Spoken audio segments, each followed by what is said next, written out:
Luke 24. Now on the first day of the week, very early in the morning, they and certain other women with them came to the tomb, bring the spices which they had prepared.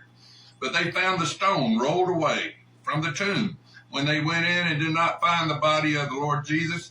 And it happened as they were greatly perplexed, that behold, two men stood by them in shining garments. Then, as they were afraid and bowed their faces to the earth, they said to them, Why do you seek the living among the dead? He is not here, but he is risen.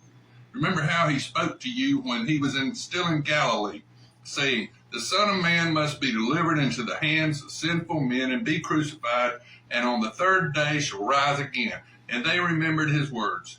Then they returned from the tomb and told all these things to the 11 and to the rest. It was Mary Magdalene, Jonah, Mary the mother of James, and the other women with them who told these things to the apostles.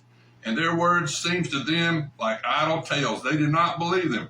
But Peter arose and ran to the tomb, and stooping down, he saw the linen clothes lying by themselves, and he departed, marveling to himself at what had happened. Peter was the first pope. Peter denied Christ 3 times before the cock crowed. And Peter, the first pope, was crucified upside down for preaching the gospel. All the disciples were martyred, killed for preaching the gospel except for one, John the Divine, the only disciple that went to the crucifixion. John the Divine wrote the Gospel of John. He wrote the 3 epistles of John, and he wrote Revelation. The island of Patmos, he was exiled to the island of Patmos, Greece, one of the little islands off of Greece. And he wrote those books in Chaldean. You got the Old Testament written mostly in Hebrew, but some of the Psalms are in Chaldean.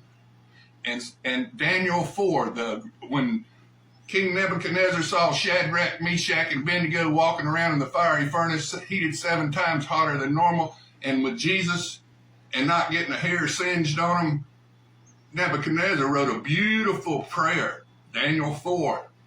It's written in Chaldean, but most of the Old Testament is written in Hebrew. Now, King David wrote most of the Psalms. King Solomon wrote Psalm 72 and 129, but there's a few of the Psalms that are written in Chaldean.